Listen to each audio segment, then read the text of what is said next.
Are on the brink of a new year, and with a new year comes new games. Hi folks, it's Falcon, and today on Game Ranks, the top 10 new games of the first half of 2025. At number 10 is Sid Meier's Civilization 7, the latest 4X extravaganza from Firaxis Games. Now, I'm not going to say this is like a major departure for Civilization, but they've added quite a few interesting things. First, ages. You have antiquity, exploration, and modern periods. In between each, there's crisis points where you have to decide what elements that you keep from the previous age as you move into the next. I do think that's a pretty cool sounding idea. It also is going to allow you to do some weird alternate history stuff. An example I have seen in the leaders in civilization swapping, like Benjamin Franklin of revolutionary United States fame building the Great Wall of China. At the heart of it, though, it's still Civilization. If you like previous games, I'm sure you're not going to be particularly out in the cold with what's going on here. But these are some interesting ways of mixing up the formula that I think honestly sound good. They could not be good. I don't know. We'll see.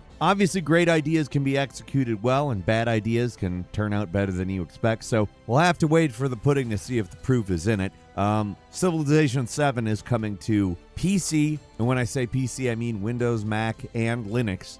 It's coming to the PlayStations, the Xboxes, and Nintendo Switch as well, all on February 11th. At number 9 is Assetto Corsa EVO. You might be aware of the beloved racing simulator. It's a franchise that's been going on a while. This is the open world one. The map they've created for this one is supposedly over 600 square miles. It takes place in Nürburgring. It's real world terrain, supposedly. I don't know if it's 600 square miles of Nürburgring that are specifically recreated or if it's areas that have been combined into a map. I don't know that. I do know that the developers have a proprietary engine that they have been working on.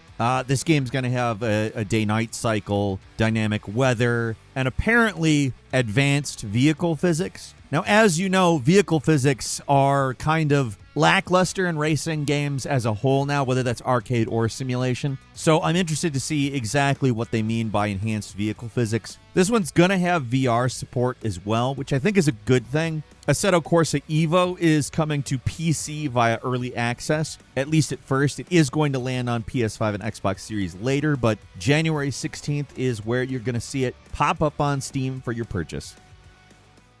And number 8 is the first Berserker, Khazan, a action RPG developed by Neopol, or Neopol. I don't know how to say it. I don't want to say nipple, though. They're not going to make me. It's published by Nexon, though.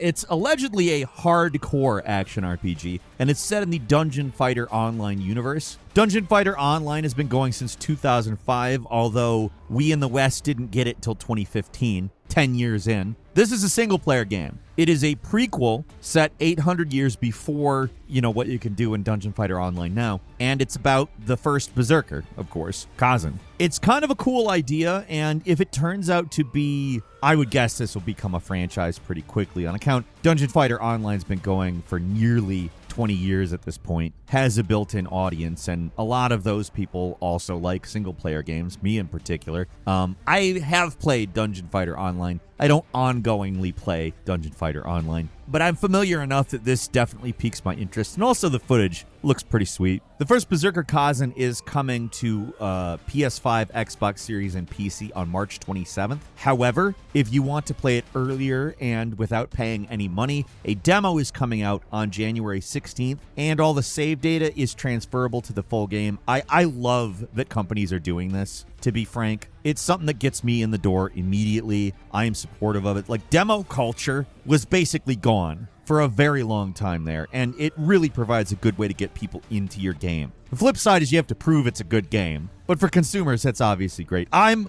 pretty excited about this one. First Berserker Khazan looks pretty cool. Moving on to number 7, it's Killing Floor 3, the latest installment in the co-op first-person shooter series. This one actually takes a pretty big jump where Killing Floor 1 and 2 are set in the sort of near future. This one jumps to 2091. And the reason for that is to plop you into a more dystopian, crazier world where Khazan is more powerful and the Zeds are much more advanced. I think from a gameplay perspective, it's probably a good idea because it gives them a lot of excuses to kind of go full maximalist in everything. It's a bit of a new direction, although it doesn't look supremely different from Killing Floor 1 and 2. They're touting new enemy AI in this game, which I think is good. I just love that we've gone back to talking about how good enemy AI is. Now, it's probably a result of all the AI hype, but if that gives us good NPCs/enemy AI in games, I'm all for it. I don't care why, I just care that it's happening. But here's some good news for everybody who's got buddies with different consoles or platforms. Killing Floor 3 is going to have 6-player co-op, and it's cross-play across all of the platforms it's on, so PS5, Xbox Series, and PC. It doesn't have an exact date, but Killing Floor 3 is going to land in March. I'm pretty excited for it. It looks great. Looks like a big upgrade, and who wouldn't want that? And number 6 is Kingdom Come Deliverance 2. As you know, the original game has gotten a lot of praise, acclaim for being a very immersive and realistic game. It doesn't look like they're switching direction. In fact, it looks like they're even more leaning into that commitment to realism. And I particularly like that they're doing that in the combat mechanics, as opposed to just being like, well, it's more unforgiving and that's more realistic. They're talking about the swordplay being much more fluid. They're talking about refining the archery system. And as a byproduct, they might be a little less forgiving. But the idea is to make them more realistic as opposed to just harder. I don't know. Some developers seem to have this weird belief that harder equals more realistic, and that's definitely not true. We'll see if it ends up being harder. I don't know. This one's actually got 2 distinct maps, so the world is quite a bit bigger. In fact, nearly double, because both maps are apparently roughly the size of the original's single map. I don't know, in a lot of ways, it really seems like this is a large upgrade from the first game. And if you enjoyed the first game, I'm sure it's going to be worth playing when it comes to PS5, Xbox Series, and PC February 4th. Moving on to number 5, it's Atomfall, a single-player survival action game by Rebellion Developments. This one's set in alternate history, 1960s Britain, where things went awry following the 1957 Windscale nuclear disaster. A real event, but also the point of divergence for the alternate history of the game. It's 5 years later, you're a lone survivor, and you're in a quarantine zone. That setup might give you Stalker vibes, but it's a little more oriented towards the sort of crafting and survival elements. It's not like a sandbox per se. It's a little more narrative driven, at least from the looks. I could be wrong. The combat looks fairly even-handed between melee and ranged, and looks nothing like Stalker. Like I said, the setup's kind of similar sounding, except for in Britain. But the game doesn't look particularly similar. Atomfall is going to land on the PlayStations, the Xboxes, PC, and Xbox Game Pass on March 27th.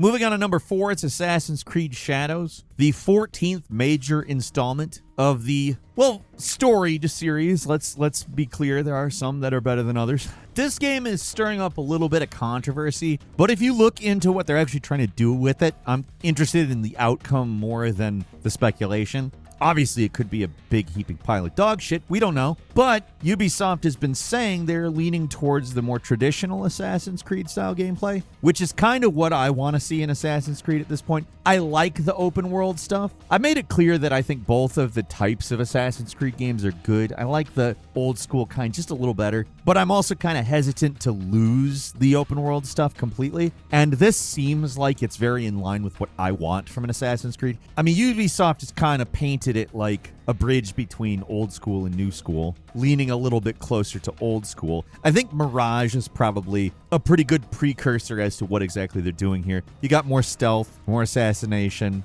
more parkour focus. They're saying that the story missions are going to be a little more linear and focused, while at the same time putting you on a pretty big map. You got Kyoto, Osaka, Iga, you got lots going on. Like I said, they've been describing it basically as what I want from Assassin's Creed at this point. So despite whatever arguments people are having about it, it has the potential to be a good game. Now again, I will say, that doesn't mean it's going to be a good game. However, I have some hopes for it, and I will definitely be playing it. Assassin's Creed Shadows is coming out February 14th, Valentine's Day. It's going to be coming to PS5, Xbox, PC, and iPad, like I said, on Valentine's Day. So happy Valentine's!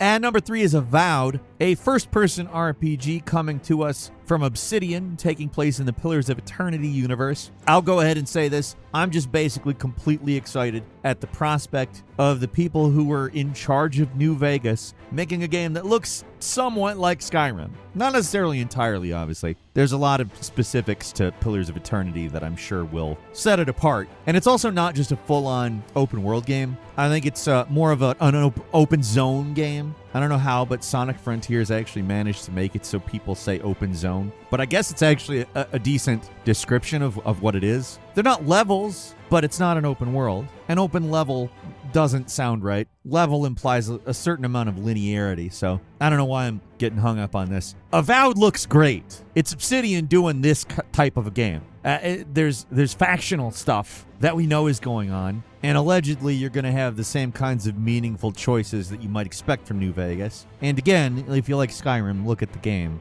There are things here that will appeal to you. This is a game that I'm pretty excited for, although I'll say it's very easy for me to get confused with certain other games that kind of have this aesthetic, and they all didn't do that great. So I'm really going to be trying to wipe the slate clean as I go into Avowed, because it's done by people who have made this type of game very well in the past, as opposed to a lot of the other games that have kind of looked like this, but they're really just somebody trying to make a game that either cashes in on the aesthetic or ideas of Skyrim. This goes way further than that. Avowed's coming February 18th to Xbox Series and PC, along with Day 1 access on Game Pass. Definitely a must-play for me.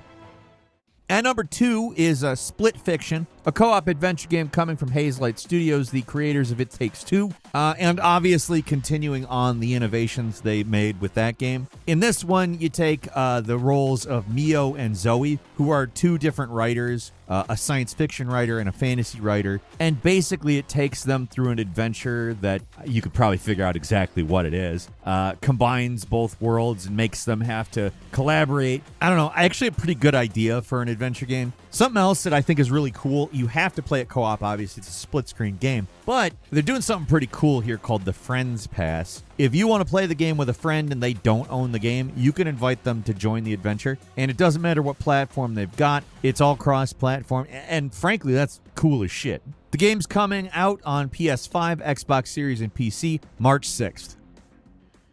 And finally, at number 1 is Monster Hunter Wilds. I mean, this is going to be a big one. It's kind of hard to avoid Monster Hunter. Now, this is a game that's not necessarily known for its story. It's more known for its gameplay, and it looks like they're advancing a lot of it. I'm very happy with the direction they're taking because Monster Hunter World is this big, sprawling thing. It does a great job at everything that it does. And then they released Monster Hunter Rise a little bit later for Switch and then ported it to PC. And it has a slightly more vertical approach. And it looks like they're taking the sort of Monster Hunter World base and moving it in the Rise direction. That, to me, automatically gets me in the door because I really enjoyed Monster Hunter Rise. Specifically Rise. It's not that I didn't enjoy World. I actually love the hell out of World. But it's pretty old at this point. And Monster Hunter Rise, to be frank, looks like it's older than Monster Hunter World because it was designed firstly for Switch. Wilds just looks like a worldified Rise, if that makes sense. I don't know. I don't know if I'm saying smart things here or not. We got cross-platform 4-player cooperative multiplayer, so I mean, this is going to be a fun one for you and your buddies. And it will be landing on PS5, Xbox Series, and PC February 28th. I do have a quick bonus game for you.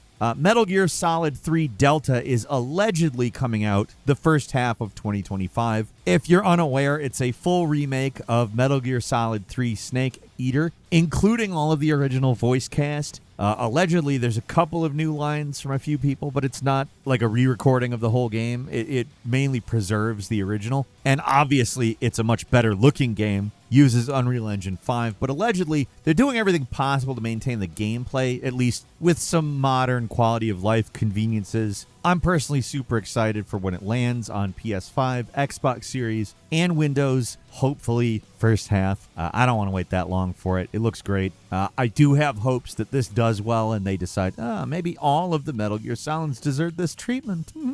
Hell, contract Kojima Productions to finish up Metal Gear Solid 5 when you redo that one too, maybe. Yeah? Get David Hayter as the voice again, you know, that type of thing. Anything is possible when it could provably make a lot of money, right? Anyway,